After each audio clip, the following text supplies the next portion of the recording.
नमस्कार, मैं हूं आपके साथ ज्योति कनौजिया। आइए नजर डालते हैं दिन भर की फटाफट खबरों की ओर। हिमाचल के सबसे पुराने और ब्रिटिश काल में बने नगर निगम शिमला के चुनाव में हार से भाजपा को फिर बड़ा झटका लगा है।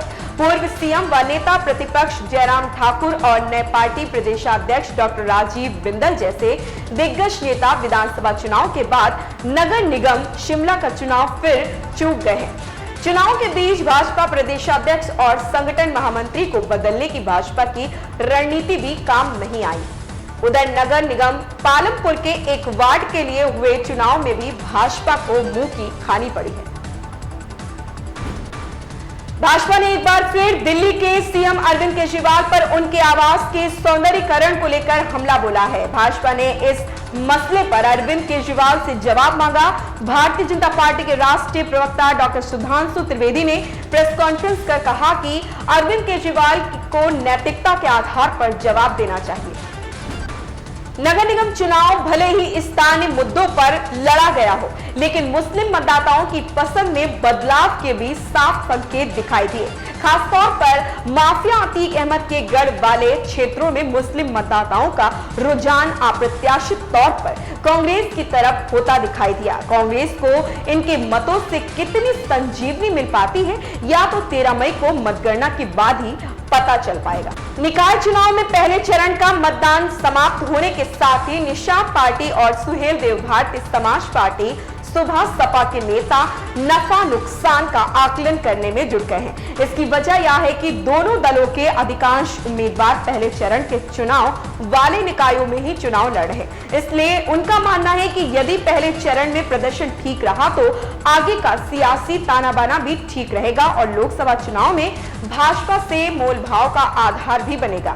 एक तरफ से दोनों दल निकाय चुनाव के पहले चरण को अपने लिए अग्नि परीक्षा मान रहे हैं। जीआरडी निरंजनपुर एकेडमी पर पीएम मोदी के मन की बात कार्यक्रम सुनने स्कूल नहीं पहुंचे छात्रों से 100 रुपए फाइन वसूलने का आरोप लगा।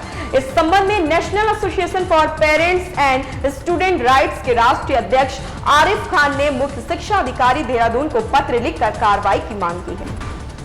कांग्रेस ने शुक्रवार को गृह मंत्री अमित शाह की कथित टिप्पणी पर निशाना साधा कि भाजपा सभी भाषाओं के प्रचार के लिए खड़ी है। उन्होंने आंकड़ों को पेश करते हुए कहा कि मोदी सरकार ने संस्कृत को बढ़ावा देने के लिए 600 करोड़ रुपए से अधिक खर्च किए, जबकि कन्नड़ के लिए सिर्फ 3 करोड़ रुपए खर्च किए।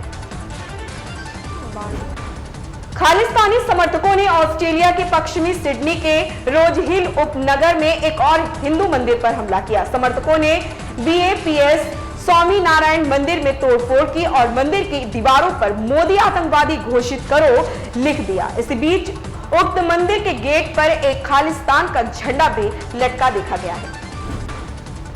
कांग्रेस के घोषणा पत्र में बजरंग दल पर प्रतिबंध को लेकर उठे विवाद के बीच पार्टी के वरिष्ठ नेता और KPCC अध्यक्ष DK शिव कुमार ने सत्ता में आने के बाद राज्य में भगवान हनुमान मंदिर के निर्माण का वादा किया। इसको लेकर भाजपा की ओर से पलटवार किया गया। केंद्रीय मंत्री अनुराग ठाकुर ने कहा कि तुष्टीकरण की राजनीति कांग्रेस को इतना डुबाती है और इतना गिराती है कि फिर संभले नहीं संभल पाती है। उन्होंने कहा कि कभी बाटला हाउस कांड के आतंकवादियों के घर जाकर सोनिया गांधी फूट कर रोती हैं, कभी मोदी जी को मौत का सौदागर कहती हैं। शाहरुख खान और दीपिका पादुकोण की ब्लॉकबस्टर पठान अब बांग्लादेश में रिलीज होने के लिए पूरी तरह से तैयार है। फिल्म का निर्देशन वॉर फेम सिद्धार्थ आनंद ने किया और आदित्य चोपड़ा ने अपने बैनर यश राज फिल्म के तहत इसका निर्माण किया है। इसमें जॉन अब्राहम प्रतिपक्षी के रूप में है और इसमें डिंपल कपाड़िया और आशुतोष राणा प्रमुख भूमिकाओं में है। यह बांग्लादेश में 12 मई को रिलीज होगी।